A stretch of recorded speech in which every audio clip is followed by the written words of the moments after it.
धन कमाना, वैभव लाना, वह चाहे सत्य मार्ग से आ रहा हो चाहे असत्य मार्ग से आ रहा हो, एक भूख, एक ऐसा स्वभाव बन चुका है कि धरोहर जो आपके अंदर भरी पड़ी है उस तरफ निगाहें न उठा करके उस नाशवान धरोहर की तरफ देख रहे हो।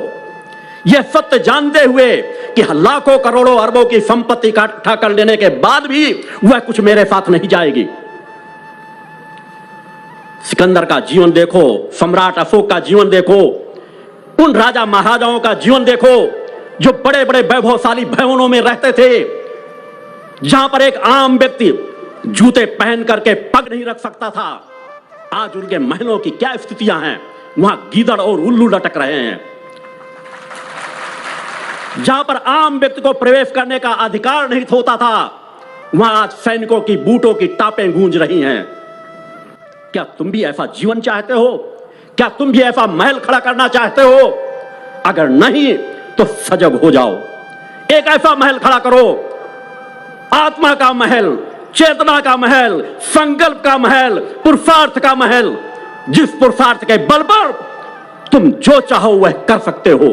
भगवान की जय। वह हमारे ऋषियों मुनियों ने करके दिखाया है। तुम असमर्थ नहीं, तुम असहाय नहीं, तुम पूर्ण हो, परिपूर्ण हो। उस पूर्णत्व परिपूर्ण आत्मा को जानो, पहचानो, उसके नजदीक जाओ, स्वयं के द्वारा स्वयं के आवरण को हटाओ।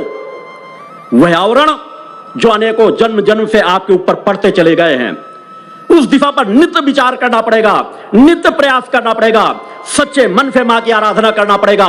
आत्मा में पड़े हुए आवरणों को, कुविचारों को, कुसंस्कारों को, काम को, लोभ को, मोह को, क्रोध को, इनको धीरे धीरे इन आवरणों को हटाना पड़ेगा। और जब इन आवरणों को हटाने में तुम सफल हो जाओगे, तब तुम्हें अपनी दिव्यता का एहसास होगा, तब तुम्हें अपनी चैतन्यता का एहसास होगा, तब तुम्हें अपने अंदर के आनंद का एहसास होगा, तब तुम्हें एहसास होगा कि दुनिया का सुख और वैभव किस पथ पर है। आपका गुरु क्यों कहता है त्रिभुवन का सुख पैर पे ठोकर मार देने के बराबर है। अगर आत्मा के मेरे सुख को कोई अंश मात्र भी उसके बदले त्रिभुवन का सुख देना चाहे,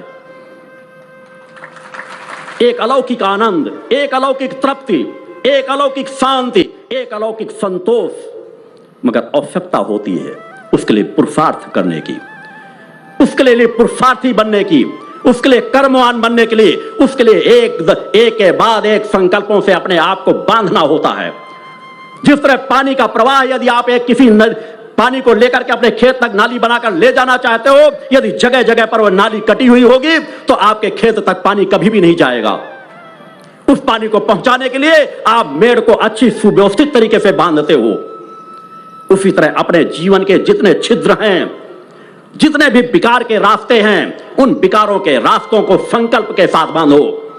संकल्प ऐसा हो जहां पर कोई विकल्प न हो, जहां तुम कह सको कि हां मैं संकल्पवान शक्ति साधक हूं, हमें किसी के दूसरे के उदाहरण देने की आवश्यकता नहीं।